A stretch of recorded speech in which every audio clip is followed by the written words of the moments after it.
Hello, welcome to the class of microwave engineering. Today we are going to discuss microwave circulator. Right? What is a microwave circulator?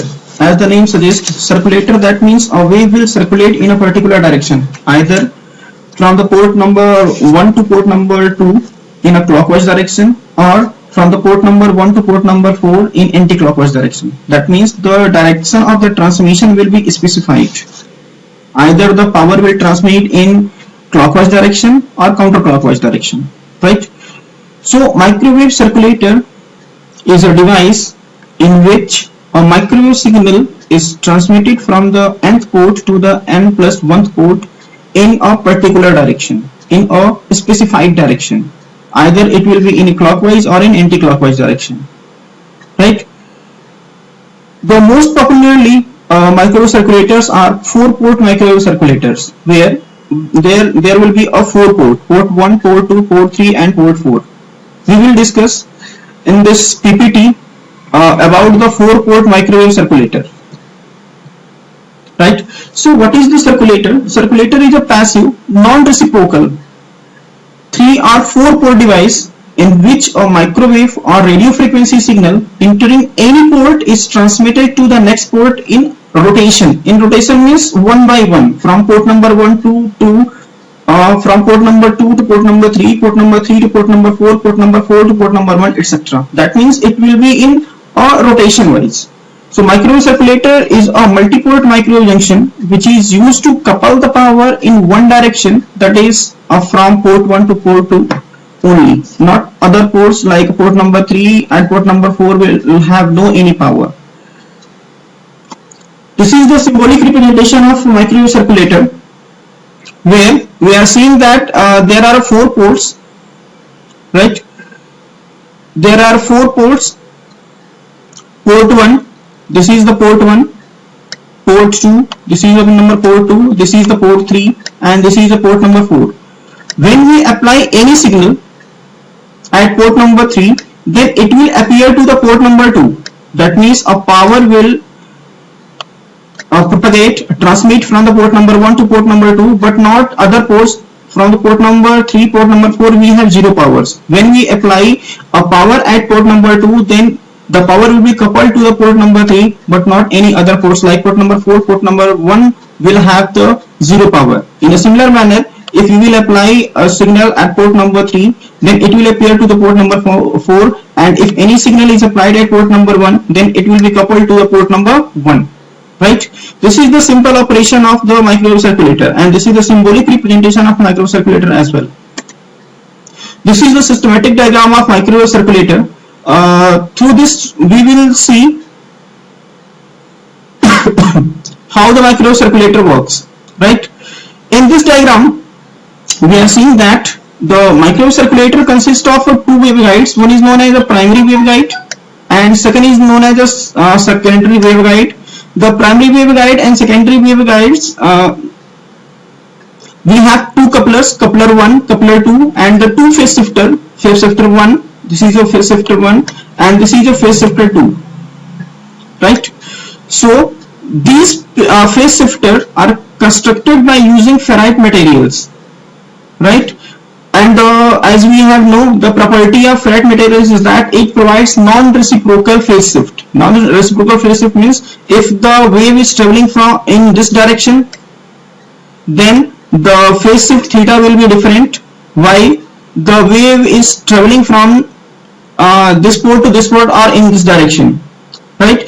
So here we are representing that if the wave is traveling from the port number 1 to port number 2, the phase shifter in primary waveguide provides a phase shift of 180 degree for the omega 1 signal, while the wave is traveling from the port number 1 to port number 2, it provides a 90 degree phase shift, which is represented by the omega 2, right? So we are seeing that phase shifters are provided a phase shift of different angle, while the signal is transmitting in either direction, either from port number 1 to port number 2 or port number 2 to port number 1, right? In a similar manner, the phase shifter associated with the secondary waveguide also provide a 0 degree phase shift for the omega 3 signal, and for the omega 4 signal it provides a 90 degree phase shift. here there are two couplers present, coupler 1 and coupler 2. These two couplers are provided a 90-degree phase shift when the power is coupled from the coupler 1 to the secondary waveguide, or from the secondary waveguide to the primary waveguide via coupler 2. It also provides a phase shift of 90 degree. Right? Now see how the power is traveling from particular port. Right? Just 1 minute. I just want to change the color. Yeah. Let us assume the power is applied at port number 1. When this power arrives at coupler 1, then the power splits in the two parts. Right? One power will be coupled by the coupler 1 to the secondary wave like this. Right? And the second power will followed by the phase shifter and arrives at port number 2. When the power is transmitted from the port number 1 to port number 2 via phase shifter, the phase of the signal receiving at port number 2 will have a phase shift of 180 degree. Right? And the second signal, which is coupled by the coupler 1, will undergo a phase shift of 90 degree, because as we have discussed, the coupler 1 provides, or any coupler provides, a phase shift 90 degree when it couples any power from the primary waveguide or from the secondary waveguide. Right? So this power undergoes a phase shift of 90 degree. Now this phase shifter provides a 0 degree phase shift for the omega 3 signal. Now when this particular signal arrives at coupler 2, it will couple to the port number 2 in the primary waveguide, while it received at a port number 2, it also undergoes a phase shift of 90 degree.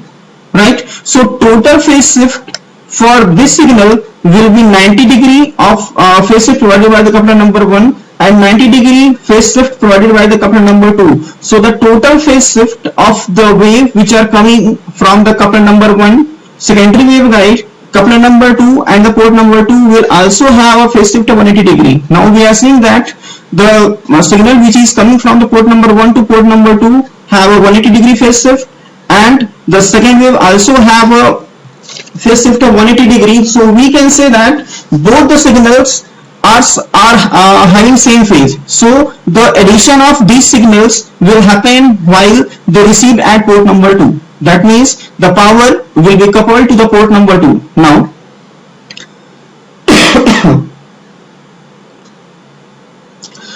when the power is coupled, or when the power is transmitted from the port number 1, phase shifter 1, to the coupler number 1, right, it undergoes a phase shift of again 90 degree by the coupler number 2 and 180 degree by the coupler of phase shifter 1. So the total phase shift for this particular wave will be 180 degree for phase shift provided by the phase shifter 1 and the 90 degree phase shift provided by the coupler number 2. So the total phase of the wave which is receiving at port number 4 is 270 degree, 180 degree by the phase shifter and 90 degree by the coupler 2.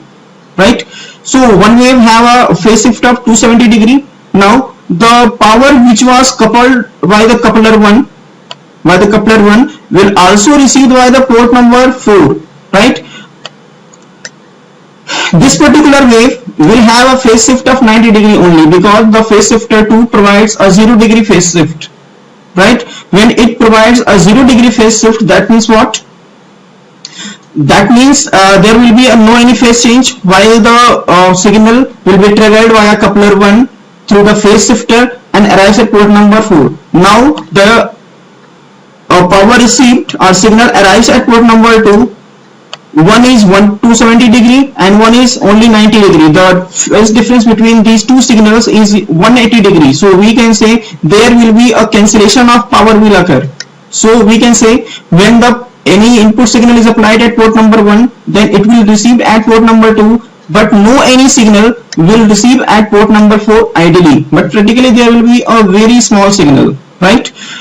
as we have studied in case of the directional coupler, these particular ports are the isolated ports. Isolated ports means when any signal will appear at port number 1, then no any signal will appear at port number 3. If any input signal is provided at port number 3, no any signal will appear at port number 1. Then we can say these two ports are the isolated ports. So we are seeing that while the power is applying at port number 1, it is received at port number 2, and other ports like port number 3 and port number 4 will have no any powers. So in this manner we can say if the signal is applied at port number 2, then it will be appeared at port number 3 but not to the port number 1 and port number 4, right? So this is the most popular magic circulator using magic T. Here we are using two magic T's. This is the first magic T and this is your second magic T, right? Let us say this is a port 1 of your microwave circulator. This is the port number 3 of microwave circulator. This is the port number 2 of microwave circulator, and this is the port number 4 of the microwave circulator, right? A phase shift of 180 degree is provided by these phase shifters, right? Now let us examine the operation of this one. Let us assume a power is applied at port number 4. So this is the H arm of the magic T. Since the power is applied at H arm, the power is equally divided into the port number 1 of the magic T1 and the port number 2 of magic T1. This is your magic T, magic T1, and this is your magic T2, right? This is your magic T2, right? So the power which are coming out of port number 1 will go on a phase shift of 180 degree and appears at the port number 1 of the magic T2 junction, right? Now the output of the magic T1 of the port number 2, this one will go to the input of the port number 2. Now these two port signals, right? Now these two port signal will be added in the E plane T and will be subtracted in the port number 2 of the circulator, or we can say port 4, that is H arm of the magic T2. Why? Because here the signal is 180 degree. In the case of E arm, negative signal will be converted into positive because at the E arm we have two we are able to add the two opposite sign signals, right? While at the port number 4 of magic T2 there will be a subtraction because the phases of the two signals are out of phase. So addition of these two signals will be P1 minus P2. Here P1 minus of P2, that will be P1 plus P2. That means addition will appear at port number 4. That means when any signal is appear at port number 1 or inputted at port number 1, the power will be coming out at port number 4, but not any signal will appear at port number 2 and port number 3, right? In a similar manner, when any signal will be applied at port number 4, then it will appear at port number 1 and vice versa. So this was the simple operation of the circulator using magic T. Now see, what are the advantages of the circulators? Circulator is a lossless and non-reciprocal device. That's why it finds many applications. Like if we want to make a low power devices, then there we can use a microwave circulator, right? A 3-port circulator can also be used as an RF isolator by the terminating one of its port. Now disadvantage, there is a limit on the power handling capability of the RF circulator. This can be increased by lowering impedance or increasing intrinsic lines width. Okay. The insertion loss between coupled ports depend on the various parameters such as the loss of the strip, dielectric loss of the input-output strips, magnetic loss of the ferrite devices, etc. So all these should be properly managed in order to achieve a minimum insertion loss between the coupled ports. Now the application of the microwave circulator. These are the two examples of the microwave circulators. This is the example of the circulator as a duplexer. Duplexer means a duplexer is a device which transmit a signal at one time and receives the signal at another time. That means we can say for transmitting and receiving there will be a single antenna. With the help of this antenna we are able to transmit the signal as well and we are able to receive the signal as well. That means this is the simple diagram of a 4-port microcirculator which is circulating the power in clockwise direction. So when the transmitter have any power, then this particular power is coupled to the port number 2. In this case, this antenna is able to transmit the signal in the space. At the second time, when a signal is receiving by the antenna, the signal received by this particular antenna will be coupled to the port number 3. That means it will be received by the radar receivers. Now the input coming from the radar receiver will be terminated by its mass termination. In a general case, for the duplexer purpose, we will use generally 3-port microcirculator, not a 4-port microcirculator, right? The second example of microcirculator is your parametric amplifier.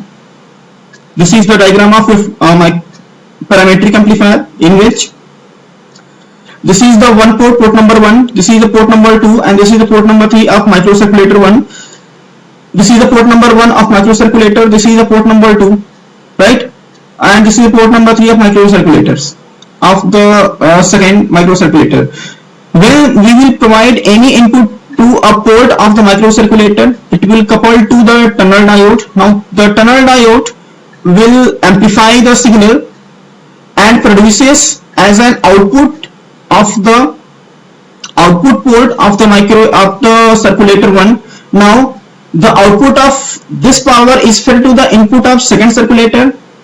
Now the input of this circulator will be coupled to the output. So in the similar manner we can say now the tunnel diode directly provides an amplified signal from circulator 1 to circulator 2. Now any signal which are coming from the output 1, so output of the microcirculator 2, it will be terminated at the mass load, where all the power which is reflected from the output port of the circulator 2 will be absorbed by the signal.